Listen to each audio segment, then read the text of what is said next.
Well, let's look closer at the implications of this ban. Temi Ibirogba, Program and Research Associate for the Africa Program at the Center for International Policy, joins me now in studio. Welcome back to the show. Thank you.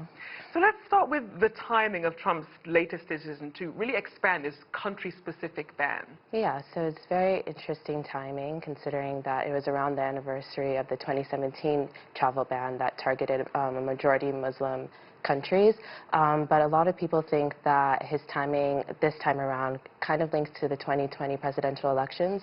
During his 2016 campaign, he really took a hardline stance on immigration and promised, those were one of his big campaign promises, so a lot of people feel that he might have done it around this time to appeal to his voters. Now, it's interesting because the public response to the expansion of the ban to include more African countries doesn't seem to be getting the same sort of backlash and reaction as when we saw for the predominantly Muslim countries. Why do you think that is? A lot of people think that this ban is very unfair, and they can't really understand why certain countries have been picked. For example, Nigeria has the largest number of highly educated immigrants in the U.S., and Trump has said that he wants to switch the U.S.'s immigration system to be more merit-based rather than being more family-oriented. So it doesn't really make sense to then ban the country that has some of the highest educated immigrants in the country. So then what was the criteria, especially for singling out countries like Nigeria, who do have very highly educated immigrants who also tend to start a lot of businesses in the U.S.? Yeah, so Homeland Security pretty much said that these countries failed to meet the U.S.'s security and information sharing standards, essentially. So then, do you see this having a disproportionate impact on some countries more than others? Definitely. Like 25% of Africa's population has now been affected by this because of the 4 countries that were picked for this new ban in 2020. So it's definitely going to disproportionately affect African citizens. So what does the U.S. get out of this by doing this? And then what do they also risk then by closing the door to some of these immigration populations? Well, it pretty much contradicts Prosper Africa, which is the U.S.'s Africa Foreign Policy Plan, which was announced in 2018. The point of this initiative is really to increase economic ties with the continent.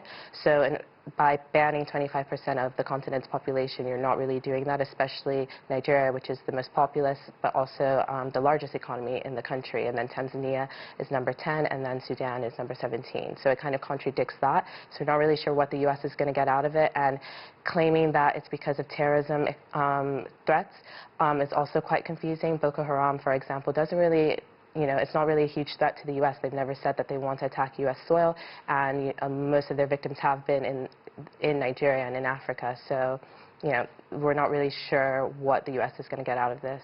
So then for African countries that are on this list then, and who were planning to legally come to the U.S., how do they move forward? Yeah, so a lot of people are in limbo. You have somebody, for example, an American woman who's in Nigeria now. She was planning on adopting a Nigerian child, and now she doesn't really know what's going to happen with that. You have people who have come to America and were hoping that their families can now join them, in America, and once again they're in limbo, so a lot of people are just waiting to see what happens. You have organizations like the Nigerian American Lawyers Group, which held a meeting this past Saturday to just advise people who are worried and who don't know what's going to happen to them. Now, as we saw with the previous ban, we did see it work its way through the courts. Do we know about any sort of recourse at this point for the countries that are on this list? Not at the moment, but with the last ban, as you said, the final version of it was actually the 3rd version that ended up, being put into place. So there were a lot of legal issues surrounding it, so we can assume that that may happen this time, but we really have to wait and see.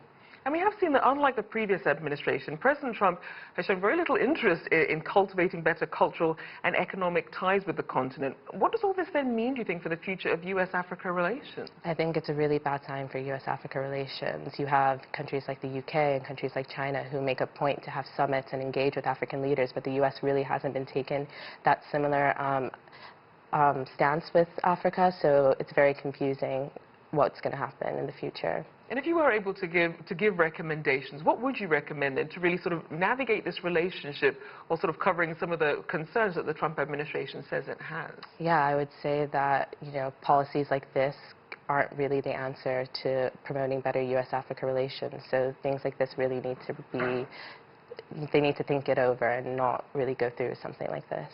All right, thank you so much. Always good to have you on.